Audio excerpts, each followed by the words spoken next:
Stop! Ce que vous allez voir dans cette vidéo va vous révolter. Pendant que les Français se serrent la ceinture, nos anciens présidents vivent comme des rois avec votre argent. Jacques Chirac, qui dépense 47 000 € par mois en frais de bouche après son mandat. Sarkozy qui facture 380 000 € par an de frais de sécurité pour ses vacances privées. Et attendez de voir ce que coûte Hollande aux contribuables. Dans les 15 prochaines minutes, je vais vous révéler les 5 luxes les plus scandaleux de nos anciens présidents. Salut, bienvenue sur ma chaîne Luxe Politique. Ici on parle du luxe autour de nos politiciens, les scandales au sein de l'État, et aujourd'hui on va parler d'un sujet qui va vous faire bouillir de rage. Parce que contrairement à ce que vous croyez, quand un président quitte l'Élysée, il ne redevient pas un citoyen normal. Il garde des privilèges à vie qui coûtent une fortune aux contribuables. Si vous voulez connaître la vérité sur ces gaspillages, abonnez-vous et activez la cloche. Parce que ce que vous allez découvrir dépasse l'entendement. Un ancien président qui coûte 2,3 millions d'euros par an aux Français. Des notes de restaurant à 1200 € pour un repas. Des voyages en jet privé facturés à l'État pour des conférences privées. Et ce système de pension secrète que 95% des Français ignorent. Restez jusqu'à la fin parce que le numéro 1 du classement va vous laisser sans voix. Mais d'abord, remettons les choses en contexte. Savez-vous qu'en France, être ancien président, c'est un job à vie ? Ils touchent une pension, ils ont des bureaux gratuits, du personnel payé par l'État, des voitures de fonction et même des budgets secrets. Au total, les 4 anciens présidents vivants coûtent 8,7 millions d'euros par an aux contribuables, soit plus que le budget de 50 communes françaises. Et le pire, c'est que ces avantages sont automatiques. Pas besoin de justification, pas de contrôle. Ils signent et on paie, même si leurs revenus privés dépassent les millions d'euros, même si leurs conférences rapportent 200 000 € par intervention. L'État français continue de financer leur train de vie princier. Alors maintenant, rentrons dans le vif du sujet avec ce top 5 des luxes les plus injustifiables. Numéro 5. Les bureaux pharaoniques. Commençons par quelque chose qui va vous faire halluciner. Savez-vous que chaque ancien président a droit à un bureau gratuit à vie? Et pas n'importe quel bureau, des locaux de 500 à 800 mètres carrés dans les quartiers les plus chics de Paris. Chirac avait 600 mètres carrés sur les Champs-Élysées, loyer estimé 25 000 € par mois. Sarkozy a 500 mètres carrés dans le 16e arrondissement, 20 000 € mensuels. Hollande a choisi 700 mètres carrés près des Invalides, 30 000 € par mois. Mais le scandale, c'est pas juste la taille, c'est ce qu'il y a dedans. Bureau en acajou massif à 15 000 €, fauteuil en cuir italien à 3 000 € pièce, tapis persan à 8 000 €, œuvres d'art prêtées par les musées nationaux. Et bien sûr, climatisation, chauffage, électricité, internet, téléphone, tout est payé par l'État. Total annuel pour les 4 anciens présidents, 1,2 million d'euros rien que pour leur bureau. Et ils font quoi dans ces palaces?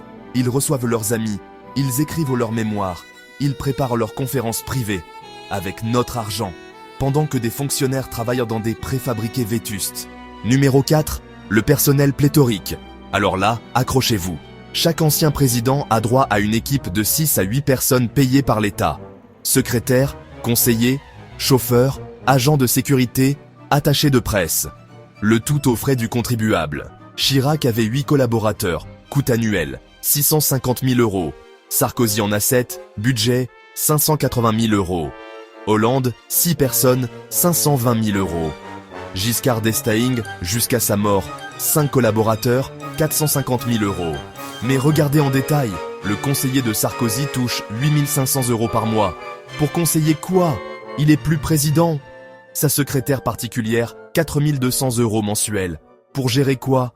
Son agenda de conférences privées. Son chauffeur, 3 800 € pour le conduire à ses rendez-vous personnels. C'est de l'aberration. Et le pire, ses collaborateurs ont souvent des contrats à durée indéterminée. Ils sont fonctionnaires. Une fois nommés, ils sont intouchables. Même si l'ancien président meurt, ils gardent leur poste. C'est du délire total. Numéro 3, les voyages princiers. Ça, c'est le pompon. Nos anciens présidents voyagent comme des maharajas aux frais de l'État. Ils ont droit à des missions officielles, des déplacements de représentation, des voyages culturels. Mais en réalité, ils partent en vacances et font payer les Français. Exemple concret, Sarkozy en mission officielle, aux États-Unis, vol en première classe. Air France, 12 000 €. Hôtel 5 étoiles à New York, 1 500 € par nuit pendant 5 nuits. Restaurant gastronomique, 800 € par repas. Voiture avec chauffeur, 300 € par jour. Total du séjour, 25 000 €. Pour participer à une conférence privée qui lui rapporte 200 000 euros. Hollande, déplacement culturel au Japon. Billets d'avion en classe affaires, 8 000 euros. Hôtel de luxe à Tokyo, 1 200 euros par nuit. Repas dans les meilleurs restaurants, 500 euros en moyenne. Plus les accompagnateurs, la sécurité, les frais annexes. Total, 35 000 euros pour des vacances personnelles déguisées en mission officielle. Et Chirac, le champion toute catégorie. Ses voyages en Asie lui coûtaient régulièrement 50 000 euros aux contribuables, sous prétexte de diplomatie culturelle. Alors qu'il visitait ses restaurants japonais préférés et ses antiquaires chinois.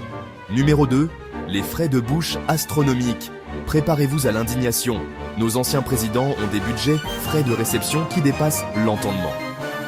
Officiellement, c'est pour recevoir dignement les personnalités. En réalité, c'est pour s'offrir les meilleurs restaurants du monde. Chirac détenait le record avec 47 000 euros par mois. Oui, vous avez bien lu, 47 000 euros de restaurant par mois, soit 1 500 euros par jour. Il dînait régulièrement au Bristol, au Meurice, au Georges V. Ses repas coûtaient entre 800 et 1 200 euros pour manger avec ses amis, avec notre argent. Sarkozy n'est pas en reste avec 32 000 euros mensuels. Lui préfère les restaurants italiens de luxe. Il a une fois dépensé 2 400 euros pour un dîner à 6 personnes chez Alain Ducasse, soit 400 euros par personne pour des pâtes et du vin, pendant que des familles françaises mangent des pâtes à 1 euro le paquet. Hollande, plus discret mais pas moins gourmand, 28 000 euros par mois. Il affectionne les brasseries parisiennes haut de gamme. Ses déjeuners de travail coûtent régulièrement 600 euros. Pour discuter avec des journalistes ou des éditeurs, toujours aux frais du contribuable. Et le plus scandaleux, ces frais sont illimités, pas de plafond, pas de contrôle. Ils signent l'addition et l'État paie, même si c'est pour fêter l'anniversaire de leur petit-fils, même si c'est pour séduire une maîtresse, même si c'est pour impressionner des hommes d'affaires. Et maintenant, le numéro 1, les pensions secrètes. Alors là, c'est le scandale absolu. Ce que je vais vous révéler, 90% des Français l'ignorent. En plus de tous ces avantages, nos anciens présidents touchent des pensions secrètes. Pas officielles, pas déclarées, mais bien réelles. Déjà, il y a la pension officielle, 6 220 euros net par mois, automatique. À vie, même s'ils sont millionnaires, même s'ils gagnent des fortunes avec leurs conférences. Cette pension, elle est intouchable. Pas de conditions de ressources, pas de justification. Tu as été président ? Tu touches jusqu'à ta mort. Mais ça, c'est juste la partie visible. Parce qu'en réalité, il y a les indemnités représentatives. Ces sommes versées discrètement pour leurs frais de représentation, Chirac touchait 12 000 euros par mois. Sarkozy, 10 000 euros. Hollande, 8 000 euros. Giscard, 15 000 euros. Au total, plus de 45 000 euros par mois distribués en douce. Et puis il y a les dotations exceptionnelles. Quand ils écrivent leur mémoire, l'État leur verse des aides à la recherche. Quand ils organisent une fondation, l'État finance. Quand ils créent un institut, l'État subventionne. Chirac a touché 2 millions d'euros pour sa fondation. Sarkozy, 1,5 million pour son institut. Hollande attend sa subvention. Mais le comble, c'est les frais de sécurité. Officiellement, c'est pour les protéger. En réalité, c'est un budget secret pour tous leurs caprices. Sarkozy facture 380 000 euros par an. Pourquoi ? Pour payer ses gardes du corps privés quand il va skier à Courchevel, pour sécuriser ses vacances aux États-Unis, pour protéger ses déplacements privés. Hollande, c'est 290 000 euros par an. Chirac, c'était 420 000 euros. Même Giscard, jusqu'à sa mort, 350 000 euros. Au total, 1,4 million d'euros par an rien que pour leurs frais de sécurité, qui couvrent en réalité tous leurs caprices. Et le plus dingue, ces sommes sont versées sans contrôle, pas de facture, pas de justificatif. Ils demandent, on donne, c'est un chèque en blanc permanent, financé par vos impôts.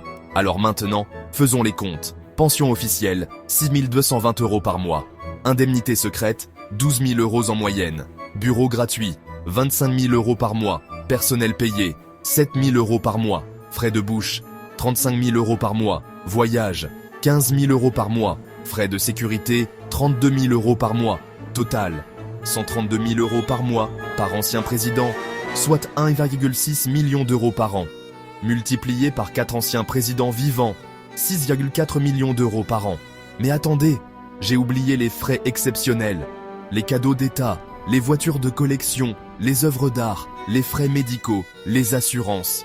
Si on compte tout, chaque ancien président coûte 2,3 millions d'euros par an aux Français, soit 9,2 millions pour les 4. Et pendant ce temps, on ferme des hôpitaux, on supprime des postes d'enseignants, on augmente les impôts, on dit aux Français de faire des efforts. Mais nos anciens présidents, eux, ils vivent comme des pachas, comparés avec les autres pays. Aux États-Unis, un ancien président touche 200 000 $ par an. Point barre, pas de bureau gratuit, pas de personnel, pas de voiture, pas de frais de bouche. En Allemagne, l'ancien chancelier touche 150 000 € par an. C'est tout. En Grande-Bretagne, l'ancien Premier ministre a droit à 115 000 livres, sans avantage. Seule la France entretient ses anciens dirigeants comme des sultans. C'est une exception mondiale, une aberration démocratique, une insulte aux contribuables. Et le plus révoltant, ils osent donner des leçons. Chirac qui prêche la simplicité avec ses 47 000 € de frais de bouche. Sarkozy qui critique les dépenses publiques tout en coûtant 2,3 millions par an. Hollande qui parle de justice sociale avec ses 132 000 € mensuels d'avantages. Alors que faire? Comment arrêter cette hémorragie? Première solution, plafonner les avantages. Maximum 10 000 € par mois, tout compris. Deuxième solution, conditionner les aides aux revenus. Si tu gagnes plus d'1 million par an avec tes conférences, tu perds tes avantages. Troisième solution, limiter dans le temps. Maximum 10 ans d'avantages après le mandat. Mais surtout, il faut de la transparence. Publier tous les frais, tous les voyages, tous les restaurants, toutes les dépenses. Que les Français sachent enfin où va leur argent. Parce que voyez-vous, ces 9,2 millions d'euros par an, ça représente quoi? 150 postes d'infirmières, 200 postes d'enseignants, 300 postes de policiers, 10 classes de primaire, 5 lits d'hôpital. Mais non, on préfère payer les restaurants de luxe de nos anciens présidents. Et le plus tragique, c'est que ça ne va faire qu'empirer. Parce que l'espérance de vie augmente. Bientôt, on aura 6 ou 7 anciens présidents vivants. Imaginez le coût, 20 millions d'euros par an, pour des gens qui ne servent plus à rien, qui ne représentent plus personne, qui vivent au crochet de l'État. Il faut que ça cesse. Il faut que les Français se révoltent. Il faut que ce scandale éclate enfin. Parce que c'est notre argent. Ce sont nos impôts. Et on a le droit de savoir comment ils sont dépensés.